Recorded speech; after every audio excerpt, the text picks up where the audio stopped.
Hallo en welkom by vandag se sessie oor standaardwaardes en reëls in Salserver. In hierdie video sal ons ondersoek hoe Salserver help om data-integriteit en konsekwentheid te handhaaf deur beperkings wat outomaties waardes en voorwaardes afdwing wanneer data ingevoer word. Ons sal ook die rol van default-beperkings, die nou afgekeerde reële objekte, en hoe check-beperkings hulle in moderne databasiesontwerp vervang het, bespreek. Kom ons begin. Die default-beperking in Salserver word gebruik om outomaties 'n vooraf bepaalde waarde in 'n kolom in te voeg wanneer geen waarde tydens data-invoer verskaf word nie. Byvoorbeeld, deur die opdrag te gebruik, alter table students at constraint country default (SA for country) verseker dat wanneer 'n nuwe studenterekord sonder 'n gespesifiseerde land bygevoeg word, die landveld outomaties op SA gestel word. Reële objekte is voorheen in Salserver gebruik om die toelaatbare waardes te definieer wat in 'n kolom ingevoer kon word.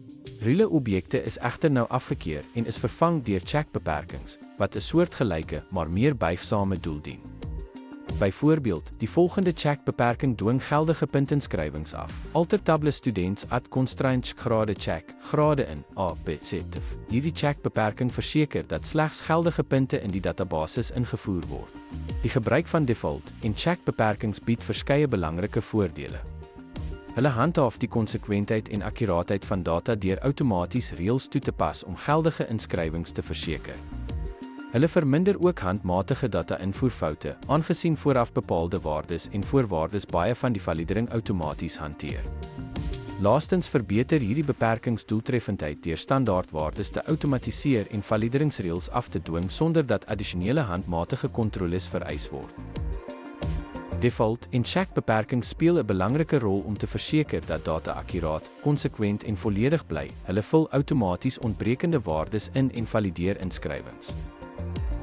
Terwyl reële objekte eens vir datavalidering gebruik is hulle sedertdien vervang deur hierdie meer doeltreffende en buigsame beperkingstegnieke. Dankie vir die kyk en kyk gerus na ons ander video's vir meer insigte in Salserver se beste praktyke.